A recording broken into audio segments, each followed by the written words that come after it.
The Pittsburgh Steelers ended the 1978 season dreaming of a return to the Super Bowl.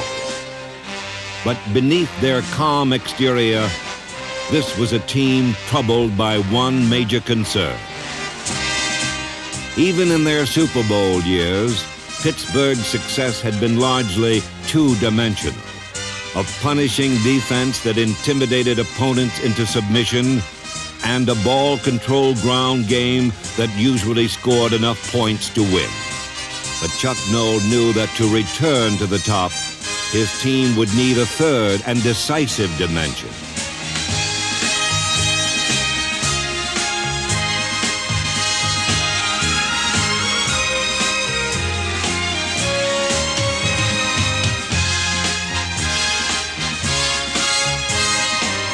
And so the 78 Steelers went to the air, and they were unstoppable. They powered their way to another divisional title. And then, on January 21st, they returned to the Super Bowl and won. This is the story of the decade's finest football team in its finest hour.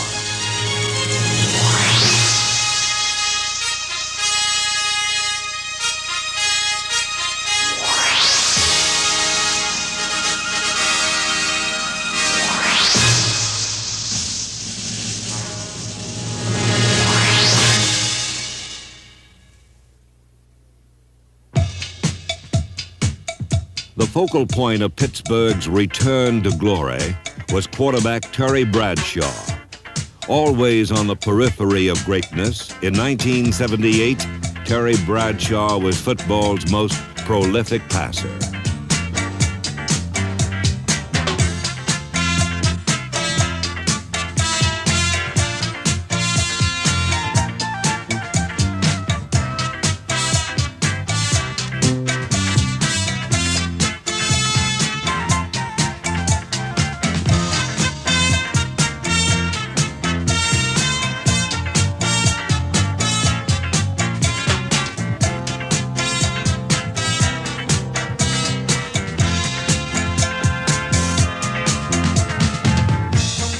Bradshaw's 1978 performance silenced all the critics.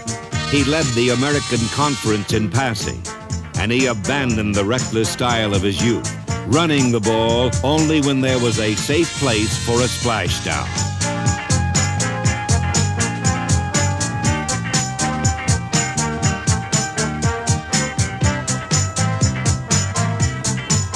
A more mature Bradshaw now steps aside for another look downfield, and his soft pass underneath to Randy Grossman is the perfect complement to the legendary Bradshaw bullet.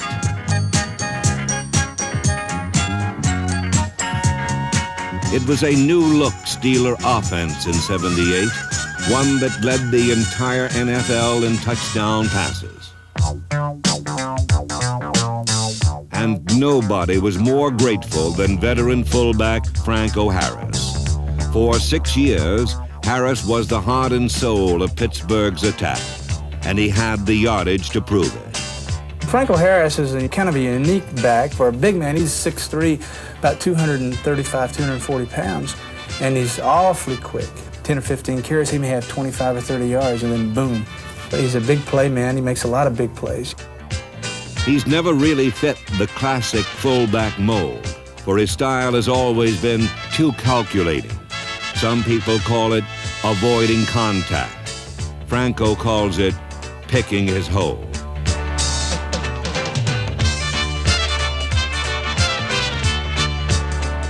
In 1978, the light-stepping fullback emerged from the tangle for his 6,000-yard season and became the 5th leading rusher of all time. While Franco provides the finesse, Mr. Mike provides the muscle. Mike Webster is the all-pro center on a line that includes Sam Davis, Ted Peterson, and Jerry Mullins, Ray Pinney, Larry Brown, and John Cole.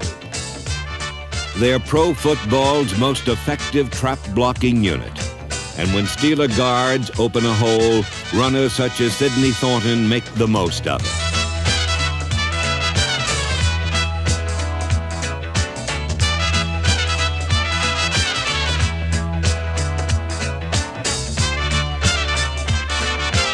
Even before the football is handed off, Pittsburgh's trapped man has eyeballed his target, and the result is often a clear path to 6 points and a show of gratitude to the men with the muscle.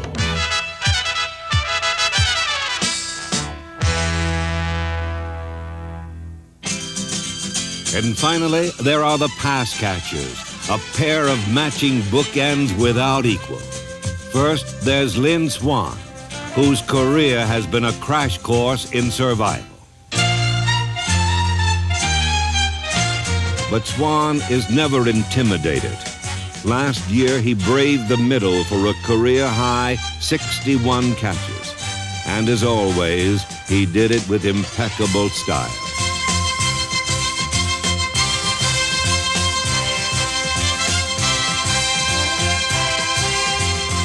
Swann's soft-spoken colleague doesn't have Lynn's flamboyant reputation, but John Stallworth's talent is every bit as spectacular.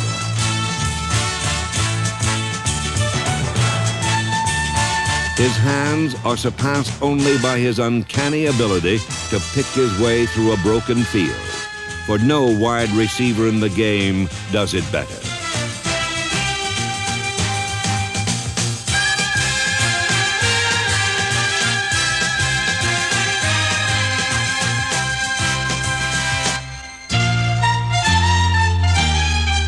In 1978, John Stallworth and Lynn Swann were the hitmen of pro football's most explosive strike force, an offense that could beat you in so many ways.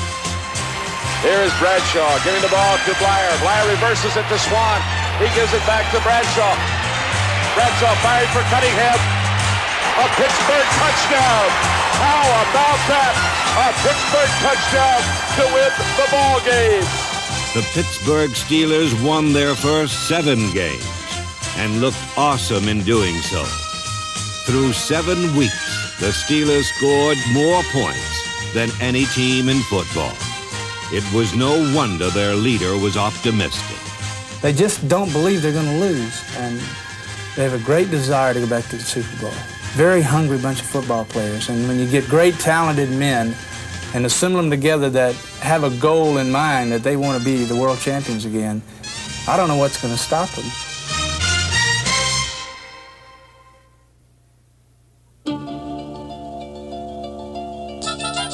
In Week 8, Monday Night Football came to Three Rivers, and so did a rookie sensation named Earl Campbell.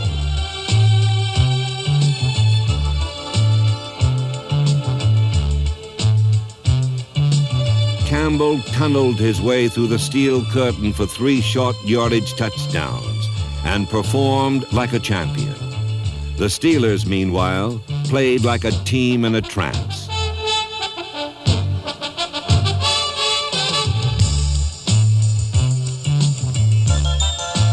Pittsburgh lost their first, and the after effects lingered. In Week 9, Kansas City scored 24 points, but made one fatal mistake. It resulted in Donnie Shell's first pro touchdown and a narrow 3-point Steeler win.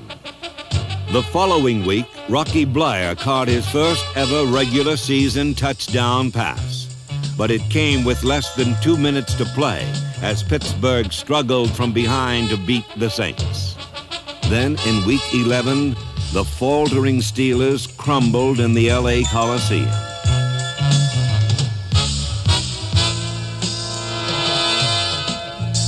A crucial rematch with Houston was only 3 weeks away. There was no need to panic. Nonetheless, it was time to get back to the basics.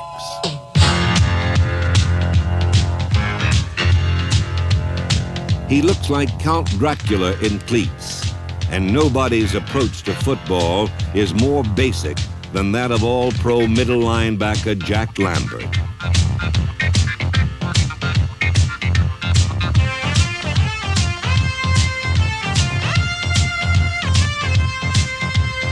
Getting back to the basics means turning Lambert loose to play his game and breathe fire into those around him. It also means adding some muscle to the pass rush, sending not only the front 4, but linebackers and secondary people as well in a punishing array of blitzes.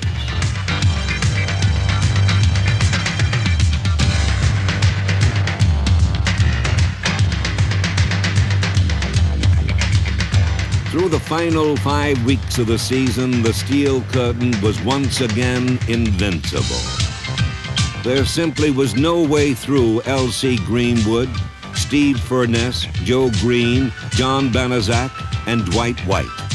No way around Robin Cole, Lauren Tays, Dennis Winston, and All-Pro Jack Ham. And no way over Mel Blount and Ron Johnson, Donnie Shell, Tony Dungy, and Mike Wagner. In the Astrodome in Week 14, the Steel Curtain dug in for a rematch with Earl Campbell and the Oilers. Only this time, the Steelers were playing basic defense.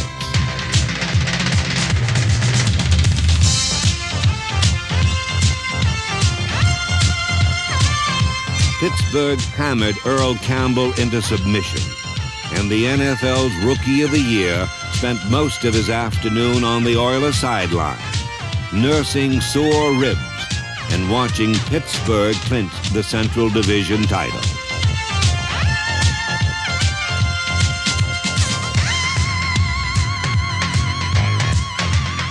Bradshaw to Stallworth produced the game's only 6-pointer, but it was enough to ensure Chuck Noll's team of its 7th straight playoff appearance, an American Football Conference record. And so, as playoff weather settled over Three Rivers Stadium, the Steelers readied themselves for the Super Bowl chase. This was the deepest Steeler team ever. The air game had quality reserves in Kruchek and Stout, and receivers Jim Smith and Theo Bell. Chasing down Jarilla and Colquitt's kicks were such names as Corson, Delaplane, Anderson, Beasley, Moser, Dunn, and Ola.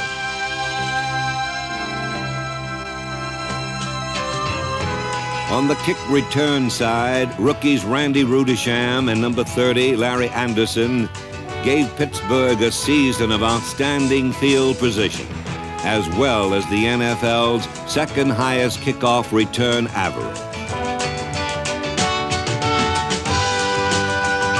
There were new faces on defense too, but the same old results.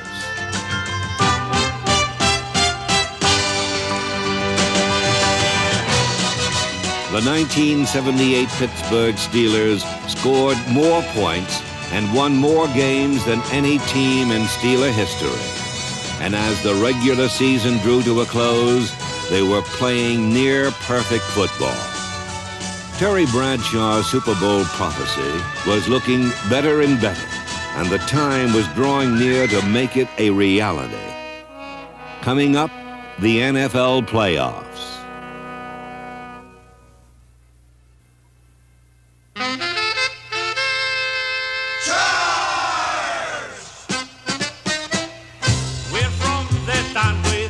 During the week, Pittsburgh, Pennsylvania makes the nation steel. But on Sunday, they become the Steeler Nation. Go out and get them Steelers. So the Steelers go in with plenty of offense and lots of defense, and it takes us back to those 74 and 75 teams. Plus, which the Steelers have that terrible towel going for them. Yep, this year we've had a revival of the terrible towel. And this carried the Steelers all the way in 75. It imputes great strength to the Steelers and, if need be, poses mysterious difficulties for the enemy. You'll see thousands upon thousands of terrible towels waving out in those stands today. The terrible towel is poised to strike. So are the Steelers.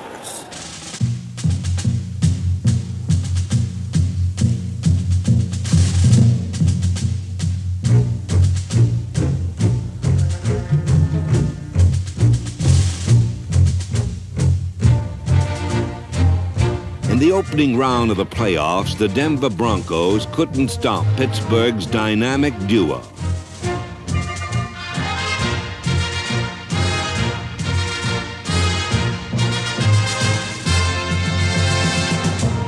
John Stallworth dazzled the Broncos with a playoff record 10 receptions. Lynn Swann caught only 2, but one of those will go down as one of the great catches in playoff history.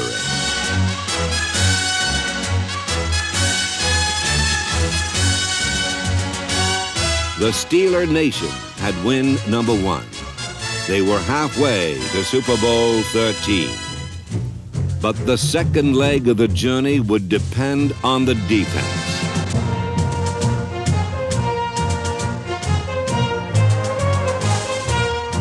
The NFL's leading rusher became beef in the stew.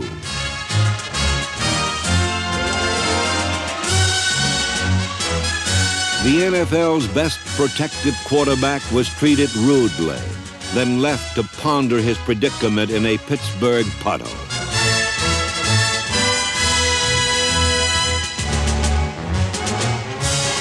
The mighty steel curtain did not allow a touchdown.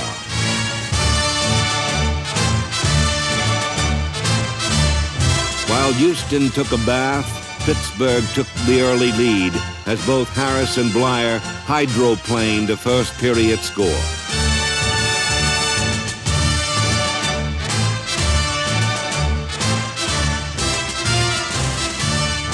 Then, late in the first half, a close game became a laugher as loyal Steeler fans were treated to a scoring blitz. Bradshaw back to throw. He wants to go deep. Hangs it high toward the end zone. One is open. Touchdown, Pittsburgh.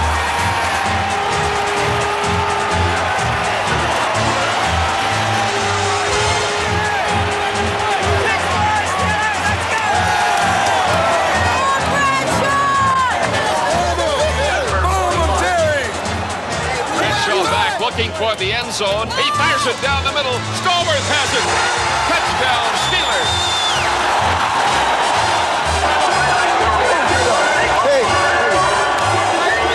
we got the best offense, the best defense, the best QB, the best running back, the best everything, best coaching staff, best front office, and we got the terrible time. Terrible time. What more do we need? Hey, third grade. The Pittsburgh Steelers were going to the Super Bowl.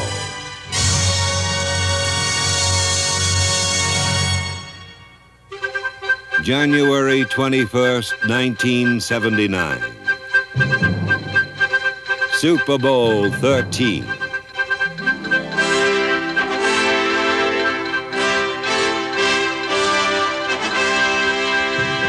On Pittsburgh's first offensive possession, Terry Bradshaw revealed his game plan to the Dallas Doomsday defense. Bradshaw hesitates and then throws deep for Stallworth in the end zone. Touchdown, Pittsburgh. Johnny Stallworth caught it between 2 Dallas Cowboys, and the Steelers are on the board first. How about that? John Stallworth caught only 3 passes in the game, but 2 went for touchdowns. And his 75-yard sprint through traffic tied a Super Bowl record.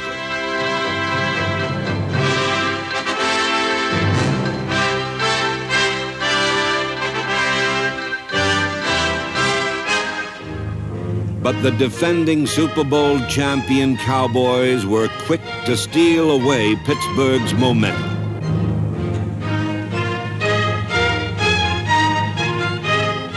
Minor setbacks, however, did not alter the Steelers' master plan. Bradshaw, Bradshaw, Bradshaw, Bradshaw, Bradshaw, Bradshaw. Bradshaw hangs it up high. Blyer has it, a leaping catch in the end zone. Touchdown, Pittsburgh.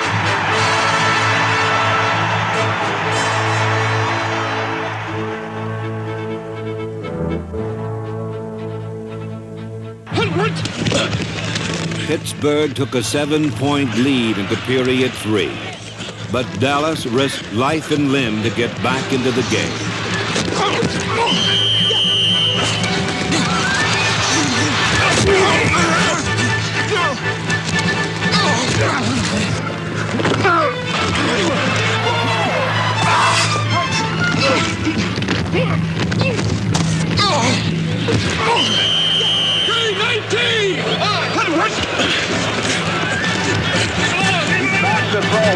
open.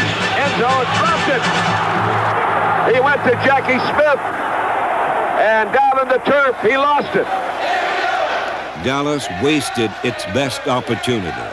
They settled for a field goal, and Pittsburgh took a 4-point lead into the final period, where 3 plays would decide the outcome. Terry Bradshaw giving the ball to Franco through the middle, then over the 15 to 10 to 5. Touchdown Pittsburgh. They opened it up down the middle. He knocked them loose in every direction, and the Steelers go on the board with a TD. There's Jarrella scrimming the kick down short inside the 25, picked up at the 24. Fumble! Ball loose! Still fighting for it at the 21. It is the Steelers football. No, it's Dallas's football. Who has got the football? The Pittsburgh Steelers had the football. And now Terry Bradshaw would throw it to a world championship.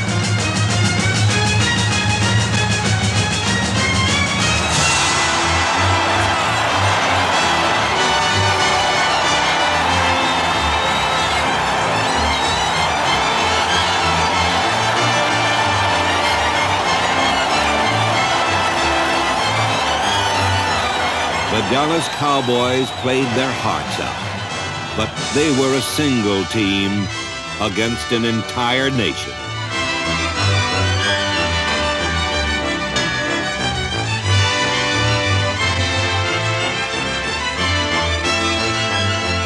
The mighty Pittsburgh Steelers. In the last 5 years, they have won an unprecedented 3 Super Bowl titles. Pass the word, pro football.